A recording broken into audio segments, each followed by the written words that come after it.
some of the light on a one-way mirror is allowed to go through, so we can see the illusion of infinity, and most of the light is reflected back at the other mirror. And we used LED lights as a light source in the box, and the mirror at the bottom is a silver mirror, and that's the mirror that's just regular, and the other mirror is the one-way mirror, which is inside the lid.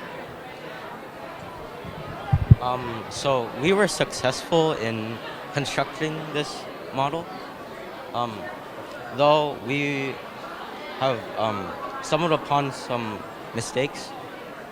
For the top mirror, that's made with acrylic glass and with mirror window film. When we were applying the mirror window film, you have to use water as an adhesive.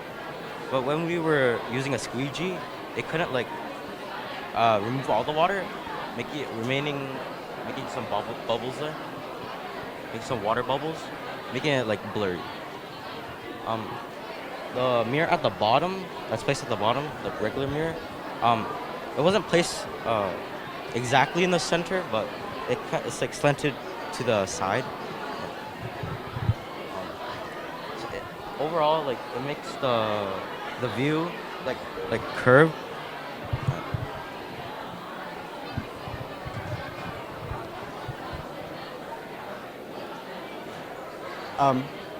So this is what the mirror looks like.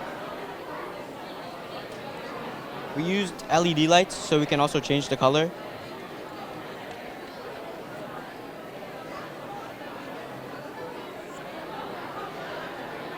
And as you can see, the reflections seem to curve off into a direction because the mirrors weren't perfectly parallel, which is something we could improve on if we ever did this again.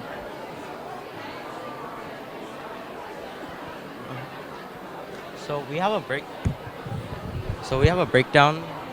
Right here, the lid is constructed of the acrylic glass mirror with the mirror window film, and there's the LEDs in the middle, and then there's the regular mirror at the base of it.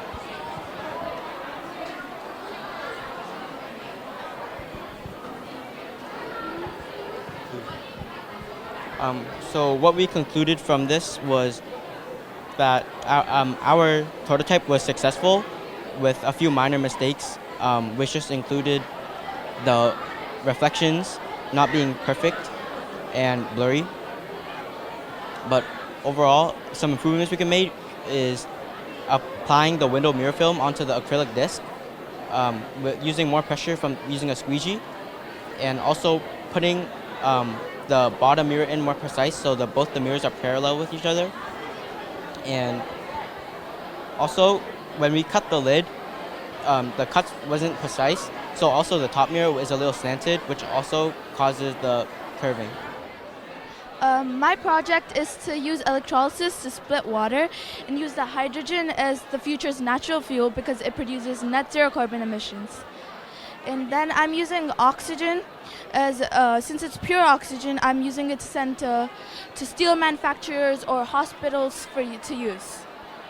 And my neater problem is to show that splitting water through electrolysis and using the hydrogen for a better replacement of fossil fuels is and pure oxygen for the production of steel oxygen therapy, a rocket propellant, burning of biofuels, and etc.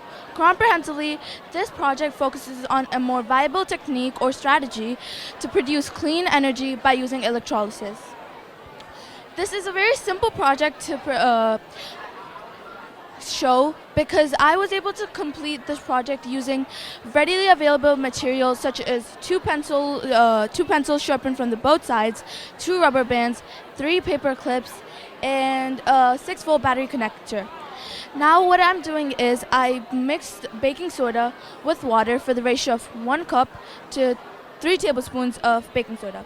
The baking soda here works as an alkaline electrolyzer to speed up the process of electrolysis with a much more viable technique because it's easier to produce and buy. Here, as you could see the fizzing up near the pencil lids. And the oxygen and the hydrogen is flowing up to the test tubes. That is, and this is a more of a, this was already proven by many scientists that during electrolysis and water splitting, hydrogen and oxygen is produced. There are more pictures during the experiment in my lab, and this is a more close-up view of the diatomic covalent bond connection in water. There are 2 hydrogen atoms and one oxygen atom. These both are connected at 114.5 degree. They're connected on a covalent bond.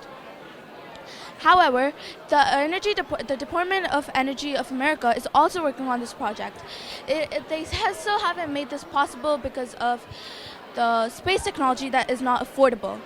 But I think that if you decrease the cost of hydrogen, performing this experiment can decrease the cost of hydrogen from $5 per kilogram to $1 per kilogram. So it's shown in the diagram. This is the plan of the Department of Energy. This is the plan of the Department of Energy to be by 2050. And as shown in the prototype test, you could observe many of these from your quantitative and qualitative observations. For example, in quantitative, you can see that the water fizzing up near the pencils, the temperature of the water, and you can also feel a light electric shock when you put your water inside because it's the 6-volt battery connector connected into the water. In more of a qualitative measurements, you could see the ratio of the water to baking soda, the power of the battery, and the amount of electricity needed to perform this experiment. The Biden administration is also working on this goal because it can create $1,400 billion if this is successful, the hydrogen production. And it can also produce 20,000 more jobs, so it'll be a huge economic growth if this project can come to life. And since I was able to perform it with a lot more readily available materials, I feel like if it stepped up to a more of a commercial level, it would be easier to perform, as shown in an experiment. Moreover, this electrolysis process uses only renewable sources, so it's much more better to use. But as shown in the picture, even when the sun is not shining or the wind is not blowing, electrolysis can use renewable sources to perform it. And in conclusion, I could say that this also comes with disadvantages such as the huge price for it and the amount of electricity going to waste. But I think the byproduct for this experiment is very huge compared to the disadvantages of it. So I think that electrolysis is a very viable technique that the future could use, and what electrolysis can indeed split water into hydrogen and oxygen. Thank you. This is my project about Twin River technologies and heavy metals in the ocean. So I researched about this chemical plant, which is right next to my house. So I was just wondering if there was heavy metals that could lead into the water, which could harm the aquatic environment in any shape, way, or form. My hypothesis is that if I tested the water near Twin River Technologies, then it will contain higher amounts of heavy metals. And I took these test strips that I bought off Amazon, and I submerged them under the water for 3 seconds. And I took them out and I let them to dry for 60 seconds. And then I took a picture and I recorded the data. And as you can see right here, yeah.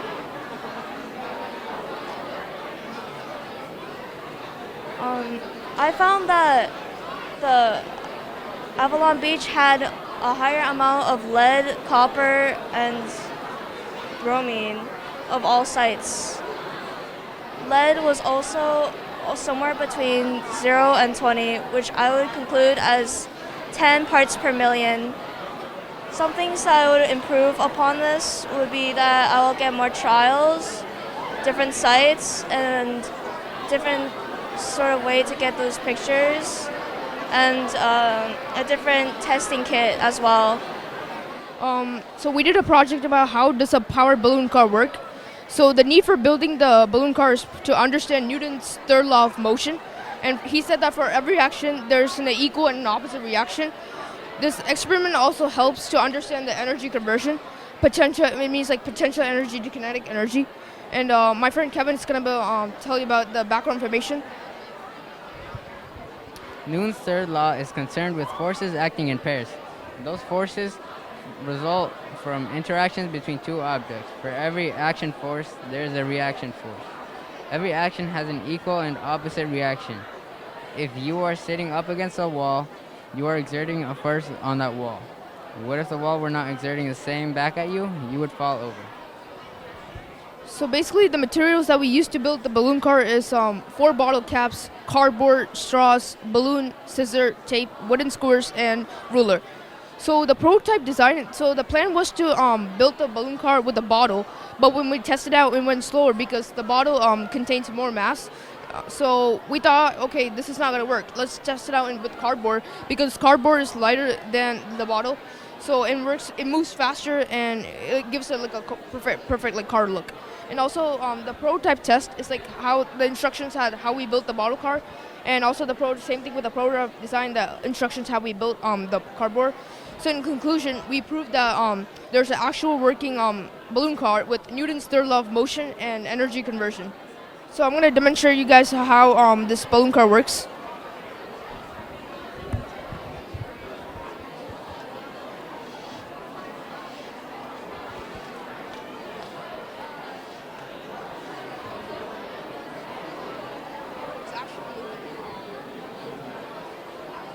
So my project is based on Build a Better Light Bulb. Behind this project is like something unique that nobody else has ever done. When I was building this project, it took me 4 times to get it correct. And yeah, that's really my project right now. I'm not lighting it up necessarily because I burnt my lead last time. So the reinvention of the light bulb allowed many people and their families to stay up later doing things, reading, playing games, writing, etc. The new improved light bulb also saved families hundreds of dollars a year. The long-lasting change that came into effect was people never had to purchase candles, matches, or gas lanterns anymore. This changed everyone's life, and now we've learned that the light bulb was very important to history and the future.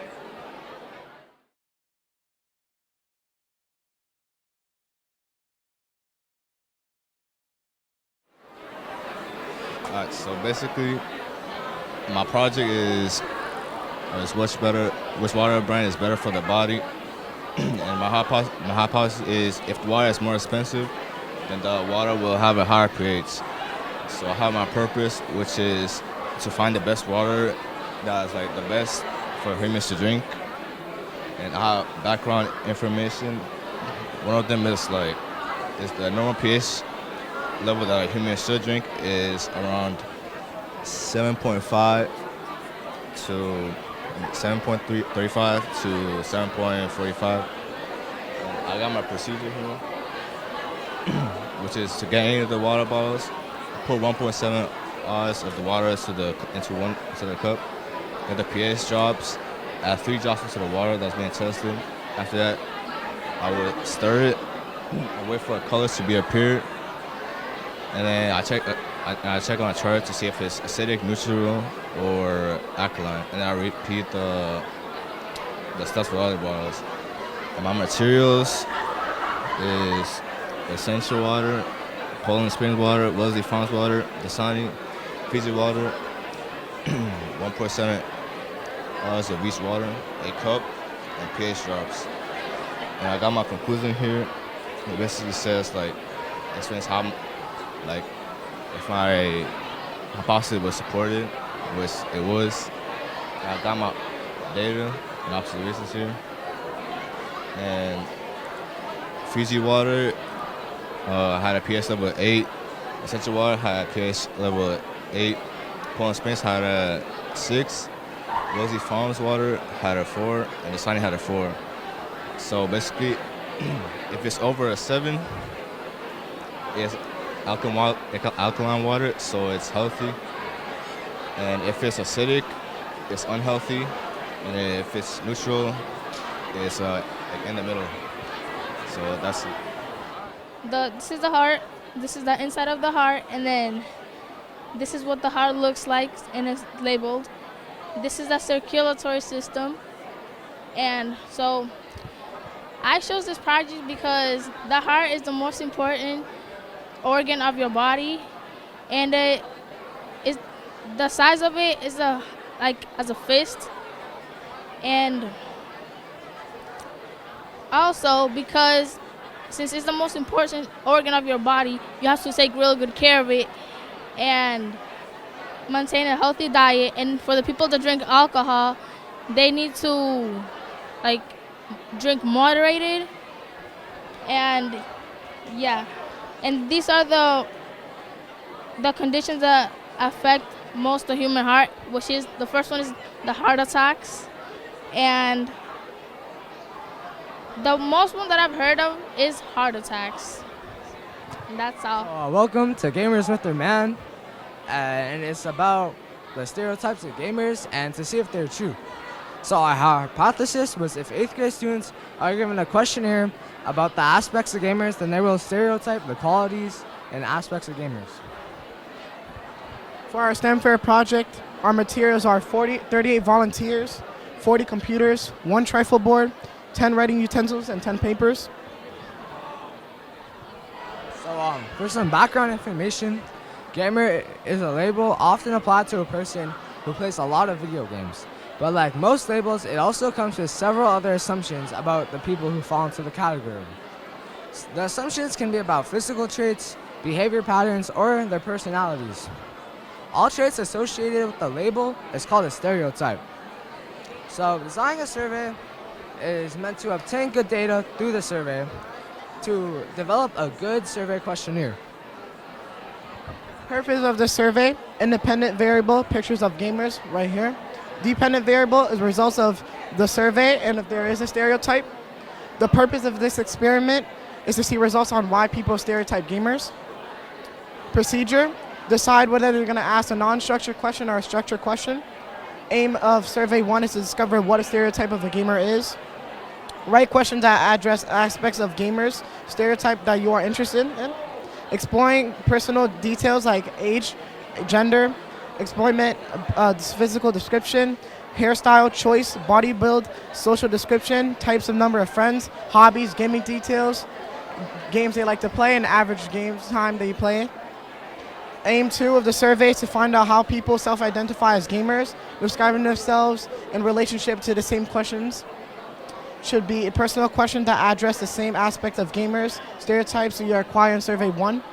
4, when you're done creating your survey, have 1 or more people ask questions and to make it easy to understand and accurate. Our conclusion, if 8th grade students are given a questionnaire aspects about gamers, then they will stereotype the qualities of gamers. The hypothesis was supported. From what we have seen is true. We have observed with our data that people partially stereotype the qualities of gamers. My partner and I have observed that people do think girls play less games than men, which is a stereotype about gamers, as well as people do think gamers won't be successful in life. So overall, we have seen a different opinions with our data, but some people, but most people, stereotype the qualities of gamers. That's it.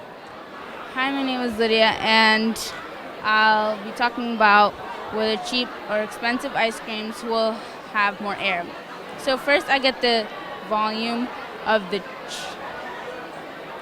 ice cream on the container, and I get the scale in grams. I then subtract the weight of the ice cream to the volume. Then I get the answer and divide it by the volume. Then I get a decimal. Then you would have to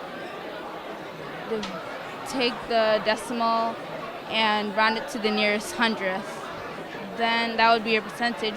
So the cheap ice cream had like about 42% air, and the expensive ice cream had about 25% air. I found out while I was experimenting that cheap ice creams take longer to melt. No, expensive ice creams take longer to melt and are harder to scoop out, but the cheaper ice creams take short time to melt and are easier to scoop out. This is because of the overrun. Overrun is the amount of air added into ice cream. and the cheaper ice cream has more Oberon in it. That's why there's more volume than the expensive ice cream. And the expensive ice cream has less Oberon. Companies like to add more air into the ice creams since they want the volume to increase. Therefore, the Oberon manipulates how much volume there is in the ice cream container. So my purpose of this project was, like I said, I didn't really know what to do. I was having trouble. But I found this on a spreadsheet and I was interested in it because I really wanted to know all these different liquids. Some background information I have on this project. The freezing point of liquid is 32 degrees or 0 degrees Celsius. But salt water freezes at approximately 28.4 degrees due to an increased level of salt contained in it. And one more, the more sugar / salt there is in a liquid, the less time it will take to melt. The materials I use are 1 ounce of bottled water, Coca-Cola, Pepsi, apple juice, whole milk, tap water, ice, and containers. I also have the density of all these liquids listed here. I have a graph and a text of my data on this project. Whole milk actually melted the process at 66 minutes, followed by bottled water and orange juice on both 67 minutes. And my conclusion is that my hypothesis was not proven, as whole milk actually melted the fastest. If I had to do this project again, I might make it more fair for each liquid to melt at the same exact time. It might break the tie between liquids like bottled water and orange juice. And I'd also take more pictures. So you have 2 up here, orange juice and whole milk, about 40 minutes each. And that's all I have to say. Can the same fruit yield different amounts of DNA? We were testing between organic strawberries and non-organic strawberries. We wanted to see if they would produce different amounts of DNA. Yeah. So our hypothesis was if organic strawberries are compared with conventionally grown strawberries, then the organic strawberries will eventually produce more DNA. We thought that if organic strawberries were compared with non-organic, it would generate more DNA. We tested the organic and the non-organic, and because of our trials, we did 3 trials, and as you can see, the average for our 3 trials, this is the average for our organic and the non-organic. The organic produced 1.03 grams, and the non-organic produced 0.73 grams. So clearly the organic strawberry produced more DNA, and we believe that the non-organic produced less amount of DNA than the organic because the non-organic strawberries was grown with more pesticides and toxic chemicals. So we believe it reduced the lifespan, like the life shelf and things. So we think that's the reason why it produced less DNA.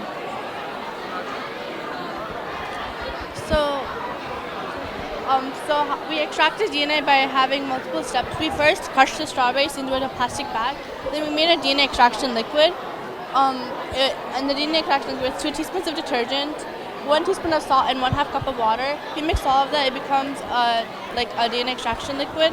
And you add the DNA extraction liquid into crushed strawberries, and then you add rubbing alcohol into it, and then it creates the DNA.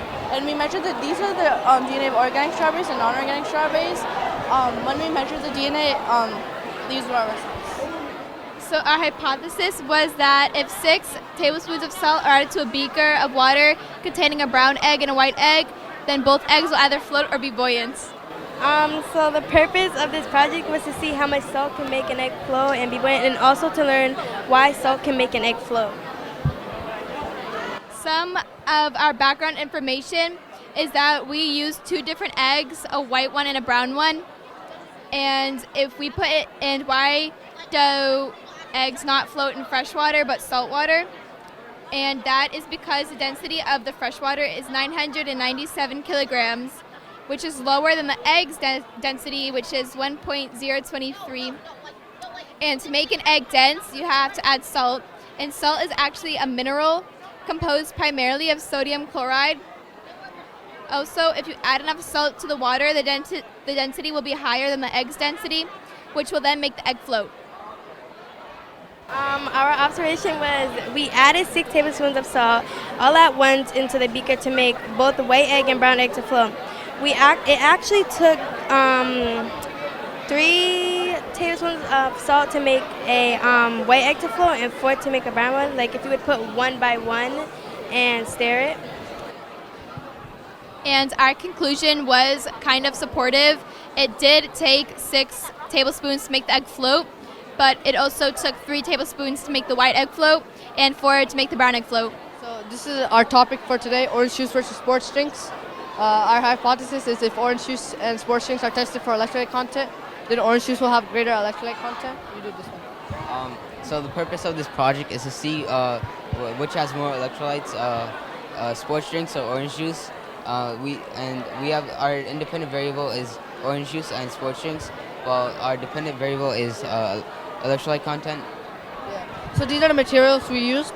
We used a digital multimeter, 2 copper wire, 1 straw, 1 small bowl ceramic, and then 9V battery clip, and then the drinks, and then the alligator clip leads. So some key facts about electrolytes and background information is electrolytes are essential minerals like sodium, calcium, and potassium. These are vital for key functions of the body that regulate muscle contractions and also keep you hydrated. And electrolytes also help balance your pH levels. So this is our procedure. First, we poured liquids into separate cups, and then we made a sensor with straws and copper wires, submerging it into the drinks. And then this multimeter would tell how much electrolytes it had. So yeah, and then this is the data we got from our orange juice and sports drinks. So our conclusion was that our hypothesis was supported, and as we stated in our hypothesis, orange juice had more electrolyte content than sports drinks. So that's our project. Yeah, in each trial it had more average electrolytes in each trial. My name's Kanish and my name is Arhan. We did this we named this project Robot Help for our STEM fair thing, and this is our robot. We built this ourselves. This is made out of Legos, and it has specific sensors so it doesn't fall off the table and stuff. And this robot is made by the 8th graders 1 or 2 years ago, and that robot is a higher advanced of this one. So we couldn't finish this program because the apps weren't working very well, and it completely shut down. And so this is our project. We wanted to make human life easier by using robots. So we had a couple of problems making the board and the robot. The first problem is that how are we going to program the robots and stuff? And the second one is how do we make this cabinet and handles and stuff? Yeah. And our need was we needed the cabinet to be stable. Yeah. And we need these handles to push it in, but that one didn't work. Then we needed to make it easier for humans. And the materials that we use are cardboard for the cabinet, and we use duct tape, and we put a glue gun for extra stabilization, and we put handles. Yeah, and for the background information, we're trying to make human life easier. This can make sure everything would be easy. Robots can be very helpful at carrying stuff and helping humans.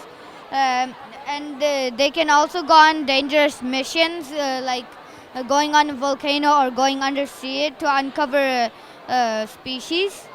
For our prototype test, our cabinet is closing right, it was very well. It was withstanding the weight of the snack. Conclusion: robots are gonna do everything by themselves, just by a command. If we say to turn the switch on, it will immediately turn the switch on. Robots and humans are rapidly evolving, which at some time will be easier to command robots, so nothing wrong would happen. and these are the robot design and prototype test. This is our Boston Dynamics robot dog, and this is like a robot design and prototype design. These are our notebooks that we did on our rough draft.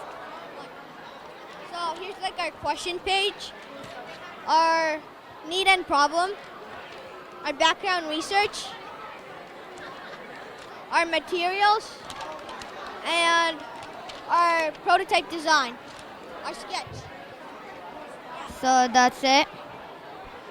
So what we have here is a marble run, and it's basically based off a roller coaster, and it's like a project where we use like different materials, balls, and like different sizes and stuff. And we wanted to like test like would the material of the ball affect how fast or slow it goes. Like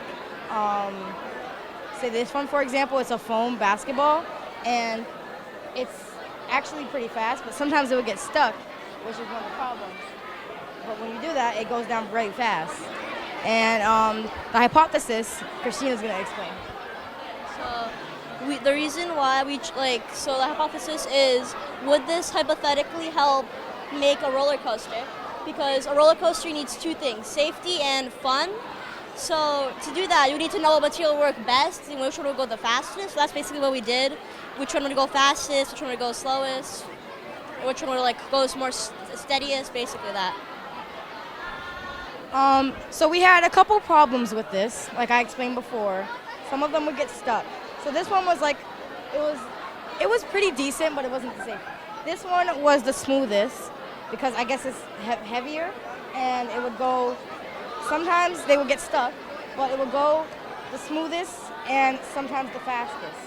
But the basketball was also like the runner-up fastest. The yellow ball, however, we had multiple problems with because we used our times here, and we like used a stopwatch to calculate how long it took. And this one would sometimes bounce off of it. So, see, it would bounce off. Depending on how far you put it, it would sometimes like not work. So we had that little problem. We had to fix it, and it would also get stuck there. And because of how small it is, if we were going to do our roller coaster theory, it would not be safe for a roller coaster. So we're basically pretending that these are like carts with little people in them and like different material, and we have to test which cart is the safest. I'd say the blue one or the basketball would be the best because it's fun and safe. This one bounces off and gets stuck, and the hollow ball that we have here, since it's hollow, it like sometimes bounces off or just gets stuck right here. See, it got stuck. So that would be also very unsafe for a roller coaster. So basically the reason why we chose this would be because in science class we were doing something really similar to this. We were making like a little roller coaster, we were testing kinetic and potential energy. And so we thought since this was a project that we'd have already like background knowledge on, it would be like a good experience to do it since it would be a lot easier. And it was pretty simple and pretty eye-catching anyways, so that's why we chose this. Yeah, it's basically it. We've actually caught a few eyes with this because, you know, the kids, they come up here and they like find it, I guess, interesting to like, you know, test out how the balls will go down. So it's pretty eye-catching, and it was a fun project to build. Me and my partner, my name is Vasif Sultan Mohammed, and this is my partner Darshan Rasasunti Kumar. And we created a project named How Does Gyroscopic Force Balance a Gyroscope?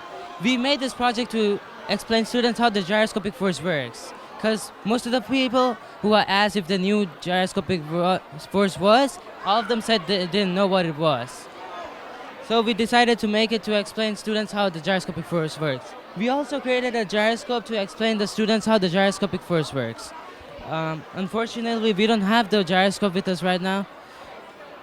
So how the gyroscope works is, it is attached to a rotating object, which makes the gyroscope balance it. When the rotating object starts to rotate, the gyroscope starts to balance, and when the rotating object stops to rotate, it stops balancing itself and falls. So how it works is, when the rotating object starts to rotate, it creates a torque on the spinning axis. and it also increases the angular momentum in the direction of the torque. When the angular momentum is increased and the torque is created, the torque pushes the angular momentum to the direction where the rotating device is rotating to, and it starts to balance itself. And the weight of the gyroscope keeps it at one place. And it doesn't take a lot of materials to make, and it's really easy to make. And we followed our prototype design to make our gyroscope. And we didn't face any problems while making the gyroscope. Like the only small problem we faced is like there are two wires, and one wire is red wire and another wire is black wire. And then we switched it up, and then it didn't work. Yeah, that's the only problem we faced. And then it's like a simple way to do a motorcycle engine or a wheel. Like in a motorcycle wheel, like the students and the people can't understand what a motorcycle wheel is because it's too complicated. But like in this, you can understand a better way. Which our problem was to make the students understand more.